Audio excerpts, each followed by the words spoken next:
The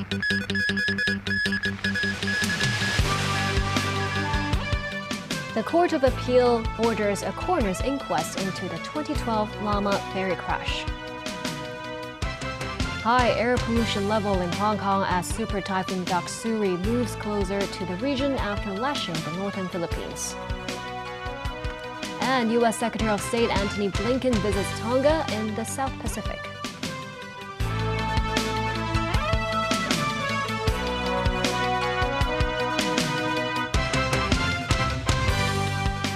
Hello and welcome to TVB News. The Court of Appeal has ordered a coroner's inquest into the 2012 Lama ferry crash. 39 people died in the disaster and families of some of the victims have been fighting for a death inquest for years. Sharon Tang reports. The legal battle has continued for 11 years. Pushing for answers since the tragedy happened, the appellants, families of some of the victims, considered today's court decision a pat on the shoulder. On the night of October 1st, 2012, a group of Hong Kong Electric employees and their families boarded the Lama 4th, a company vessel, to watch the National Day fireworks. The vessel sank within 2 minutes after colliding with another boat, the Sea Smooth of the Hong Kong and Kowloon ferry, claiming 39 lives, including young children.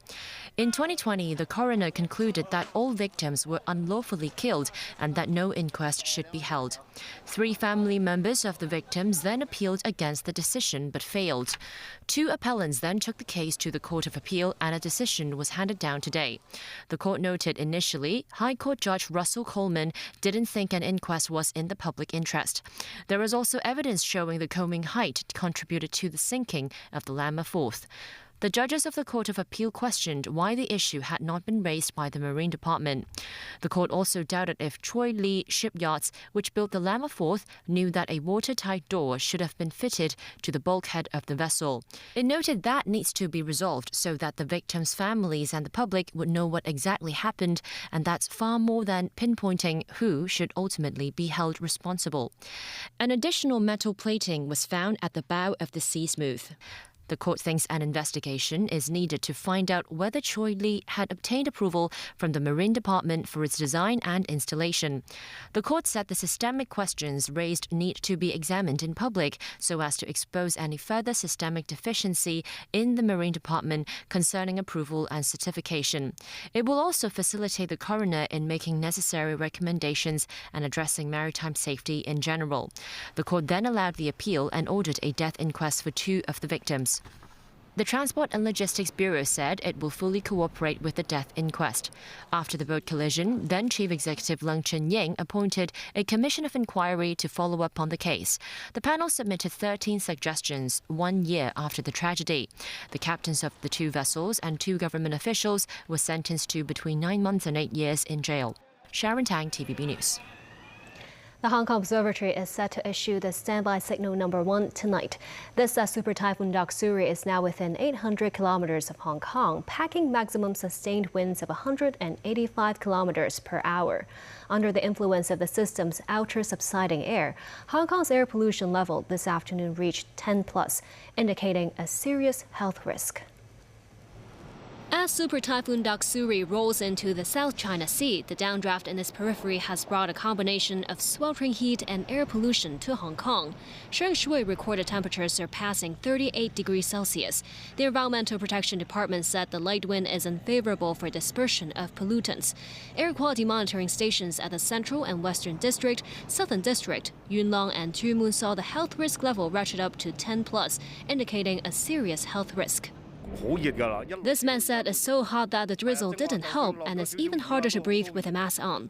According to the present forecast track, Doksuri is set to move towards the coastal areas of eastern Guangdong and southern Fujian on Thursday and Friday as either a severe typhoon or super typhoon. The observatory predicts Doksuri might skirt Hong Kong at around 400 kilometers to the east of the city on Friday morning.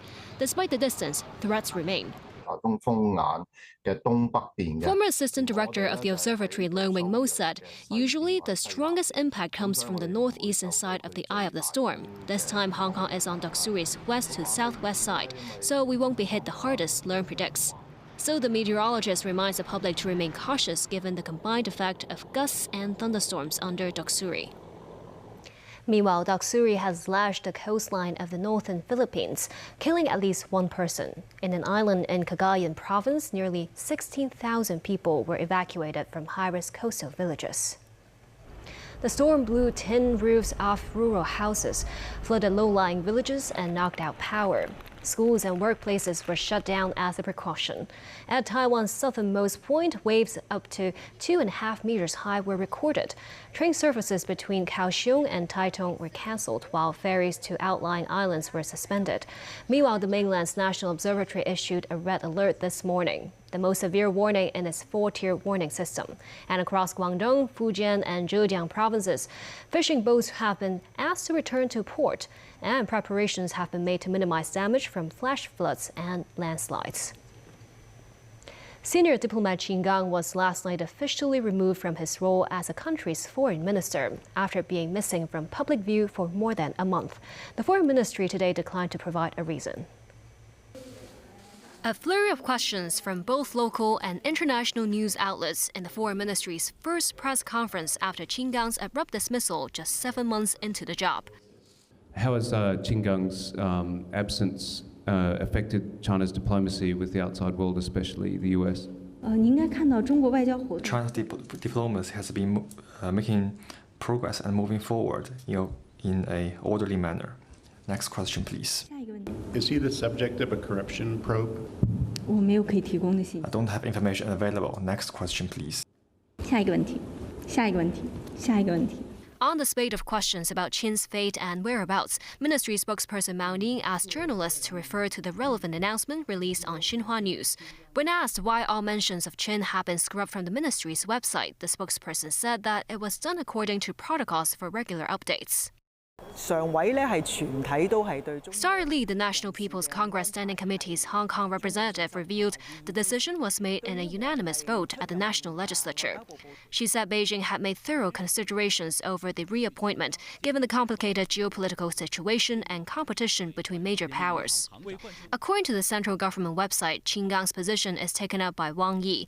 The 70-year-old Wang stepped down as foreign minister in December. Qin still retains his role as a state councillor. U.S. Secretary of State Antony Blinken visited the Kingdom of Tonga today as he continued his tour of the Asia-Pacific. The trip comes amid U.S. concerns about China's growing influence in the region. Blinken has now headed to New Zealand. Danny Rao reports. During his visit to Tonga, U.S. Secretary of State Antony Blinken dedicated a new U.S. embassy and praised the return of Peace Corps volunteers following the end of the pandemic. He met with Tonga's Prime Minister Siosiso Sivaleni and other officials. They discussed their bilateral relationship as well as regional and global issues. Blinken talked about U.S. efforts to tackle the Pacific climate crisis and told reporters he had concerns about China's actions in the region, including what he called predatory economic activities. Well, I think one of the things that we've seen is that as China's engagement in the region has grown, there has been some, from our perspective, increasingly problematic behavior, including at the same time the assertion of unlawful maritime claims, something that I've raised extensively when I was in China.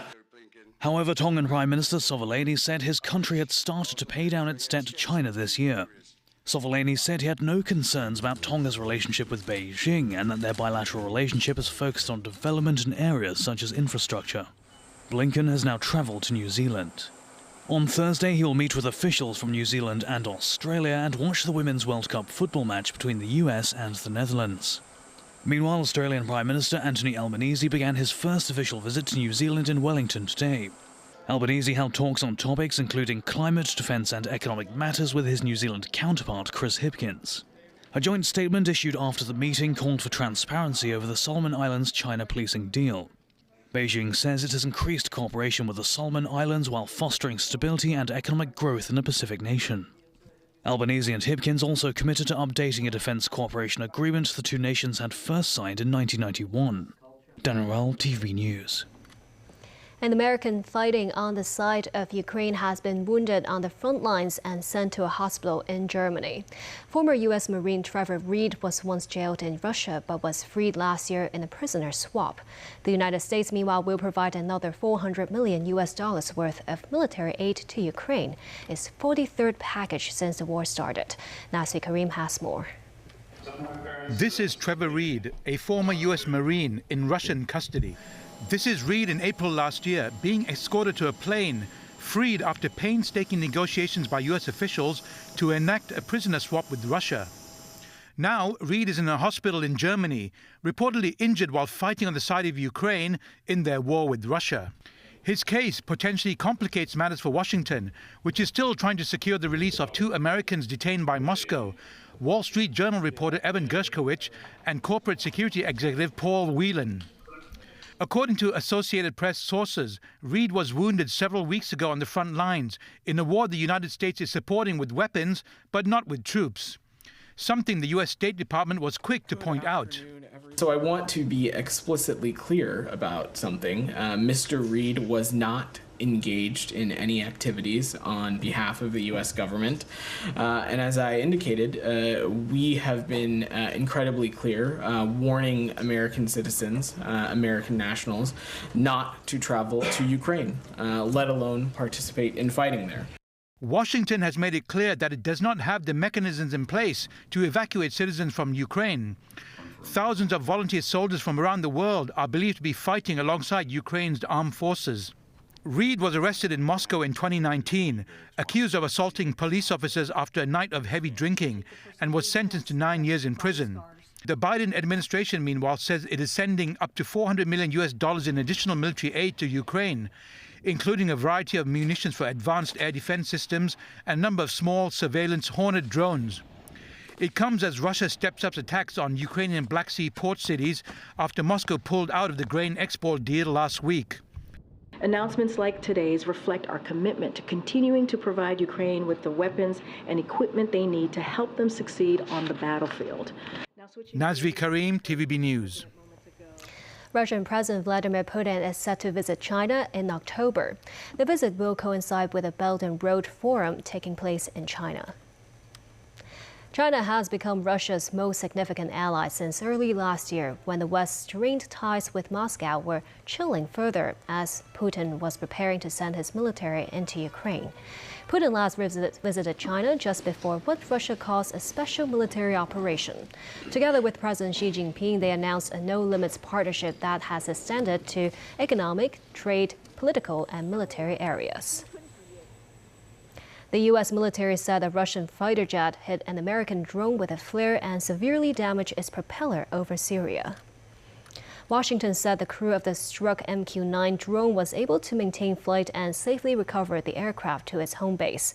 According to U.S. officials, Russian jets have recently increased the pace of dangerous encounters with U.S. military aircraft over Syria, where forces from both countries operate. U.S. military officials have said it is unclear what has led to the uptick in aggressive Russian moves.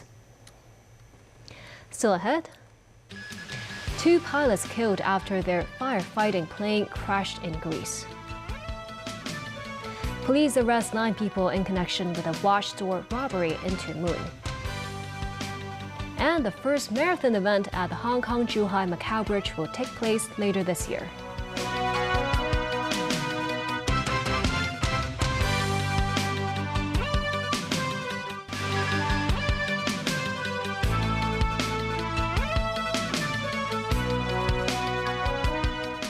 Welcome back. 3 people have been killed and thousands evacuated as wildfires raged through southern Greece this week. Among those killed were 2 pilots whose water-dropping plane crashed while fighting the fires on the island of Evia.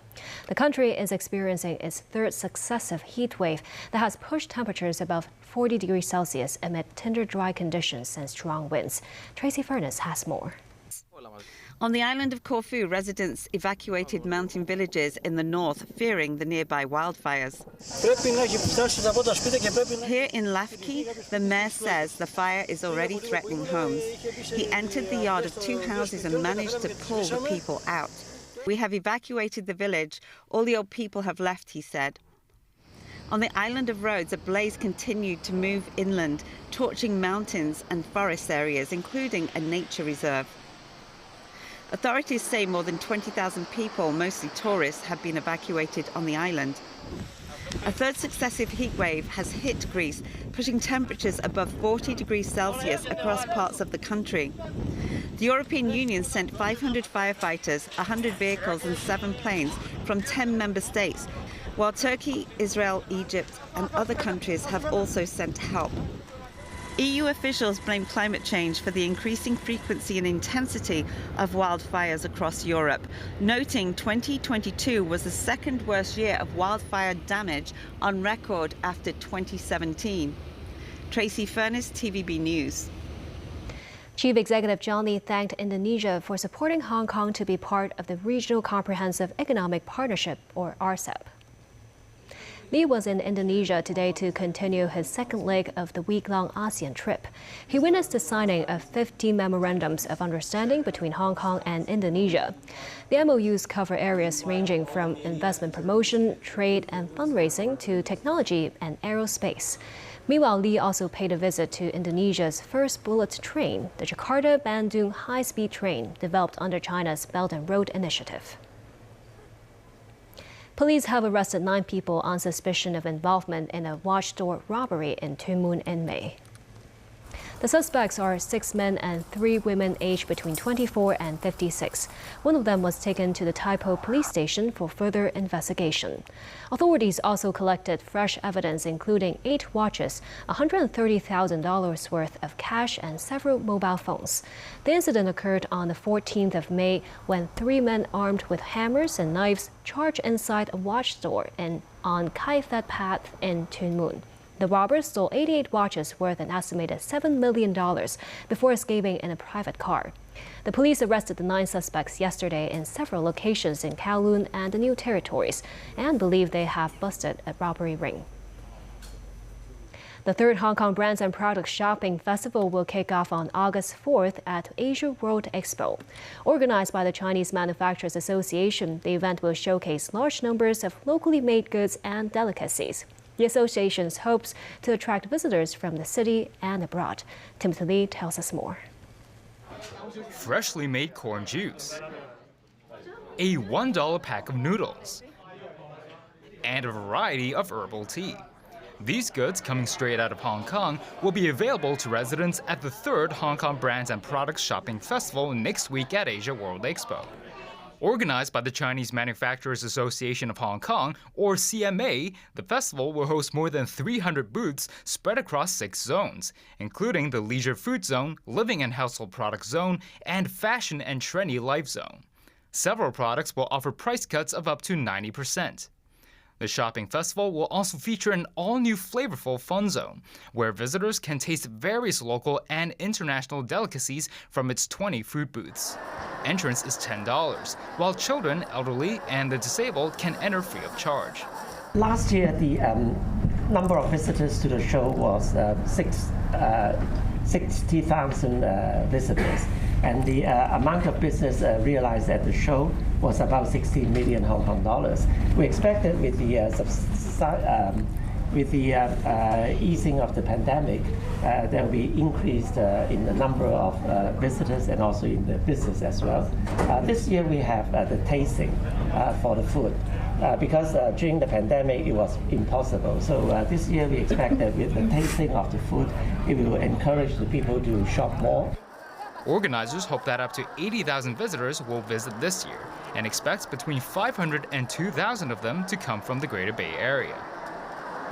To facilitate visitors from the Greater Bay Area to the shopping festival, the Chinese Manufacturers Association organized complimentary shuttle buses traveling between Asia World Expo and locations such as Tuen Mun and the Hong Kong-Zhuhai-Macau Bridge Hong Kong Port. Timothy Lee, TVB News. And the first marathon race at the Hong Kong-Zhuhai-Macau Bridge will be held on November 19th. The event is limited to 8,000 participants, with registrations beginning on the 14th of next month. It will be a 21-kilometer half marathon split into 3 groups, a competitive group and 2 public ones. Participants will start the race at the bridge's Hong Kong port, then go to the end of the local section of the bridge before returning to Hong Kong port. They will be able to enjoy the views of Asia World Expo and the airport along the way. Event organizers will invite top athletes from around the world to join the event. And that's the news. Thank you for watching.